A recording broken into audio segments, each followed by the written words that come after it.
If you have old cards sitting in your closet right now, this video is about to make you more money than you think. Here's what most people do wrong. They take their cards to a local shop and get offered pennies on the dollar, or they throw them on eBay with no strategy and wonder why nobody's buying them. Me personally, I've helped hundreds of students move cards that they thought were worthless, and those cards ended up going for thousands of dollars. I'm about to show you the 4-step process I use for selling old sports cards for maximum profits. This applies to you whether you have cards from the 90s collecting dust, or newer cards from boxes you have never ripped before, or from cards you have ripped before. By the end of this video, you'll know exactly which selling method to use and how to execute it. And I'm gonna give it to you in 4 simple steps. I've also got a free PDF in the description breaking down all these methods step by step. So let's get into it. If you have a bunch of old cards from the 70s, the 80s, or the 90s, which applies to a lot of people, this is how to do it. So in reality, a lot of these cards are not worth a lot of money. And let's say you have a bunch of old football cards from 1980, 1981, and 1982. This is what I would do first. I would go to eBay and type in 1980 Topps football. And then what I would do is I would go to highest priced and see what are the most expensive football cards from 1980. This Walter Payton, someone's asking $3,000 for it. So I would see if I have this card. This Terry Bradshaw, I would see if I have this card. And keep in mind, these cards are graded, but I'm just looking at the highest price to get an indicator of what is worth a lot of money from that era, because I don't know what's worth a lot. Then I would do that for 1980 and then also 1981. This is Joe Montana's rookie year. I would also try to find other cards if we go down. So you could see there's this card of 4 guys from the Tampa Bay Books. Leroy Selman is one of them. Art Monk is another card that seems like it could be worth some money. So hopefully you guys get what I'm doing here. I'm just looking at the highest priced cards on eBay from each year, then just writing down each card that is valuable on eBay.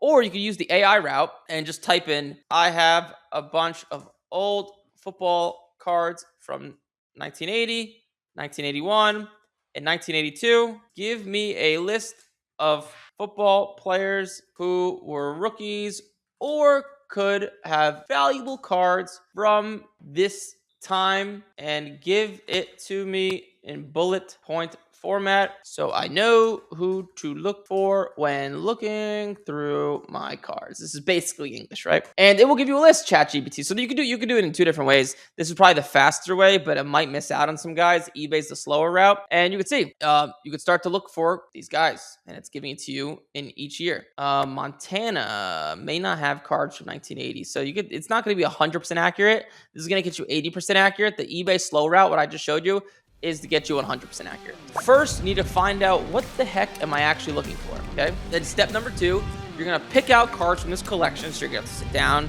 and go through each year, 1980, 1981, and 1982, and find the cards that are valuable. So let's say you get 10 cards that you think are valuable.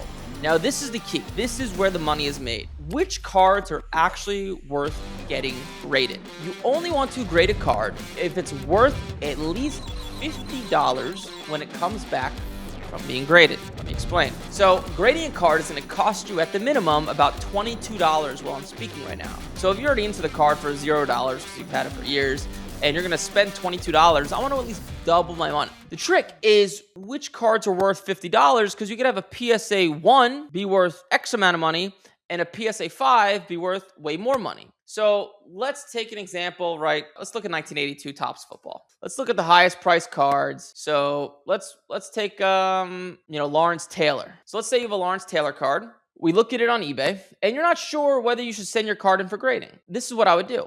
I would go to sold items, and let's say your card is in mid condition. It's okay, it's not great, it's not bad.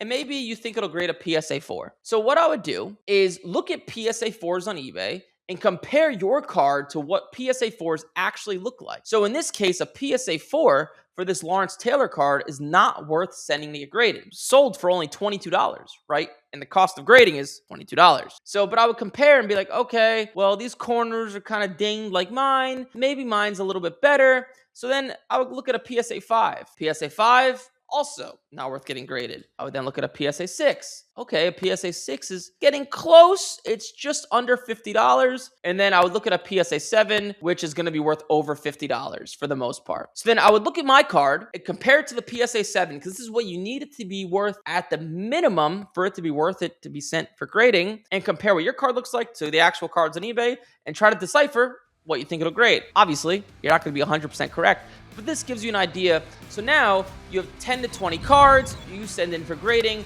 You pick them out of your collection. Now, what you want to do when you get these cards back from grading, let's say you get a few $100s in cards back or $1,000 in cards back, whatever it might be. I just talked to a guy who has every single Topps football set, the complete set, all the way from 1976 to like 1989 or something crazy. So he's sitting on a lot of money, especially because he says he hasn't touched the cards as well. What I would do once I get these cards back from grading is sell them. Where do you sell them? Well, eBay, in my opinion, is not the best place to sell these cards, especially cards like these are so liquid because people from this era now have jobs and they now have money, and these are their favorite players, and they're very easy to sell. So Facebook groups are your best friend. Be honest, you could post a PSA 7 Lawrence Taylor card like I just showed you for $60.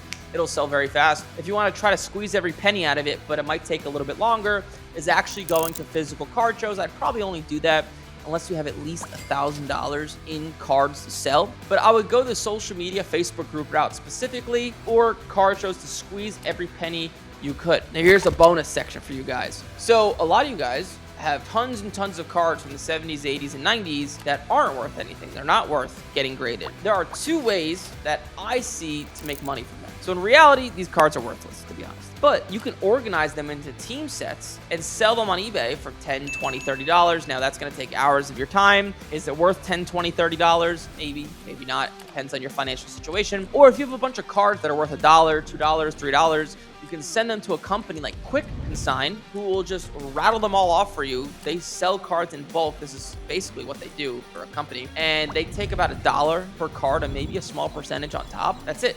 You can just close your eyes, send it all to them.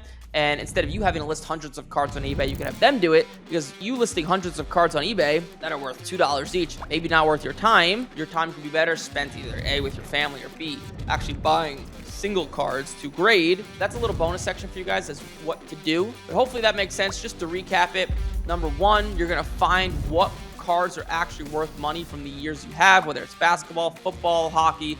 What I showed you, searching for cards on eBay or using ChatGPT, can both work. Number two, you're going to pick out these cards from your collection. Might take a few hours if you have a lot of cards. Number three, you're going to send in cards to get graded that are worth only at least $50, and you're going to use eBay and the pictures on eBay to determine what you think your card will grade. Number four, when you come to sell these cards, Facebook groups are going to be your best friend, to be honest, and also card shows as well if you have a little bit more money. And as a bonus, all the extra crap, either A, put them into team sets, or B, send them to Quick Consign. Hopefully that helps you guys out. There's a free PDF down below in the description. Like, comment, subscribe. I'll see you folks in the next one.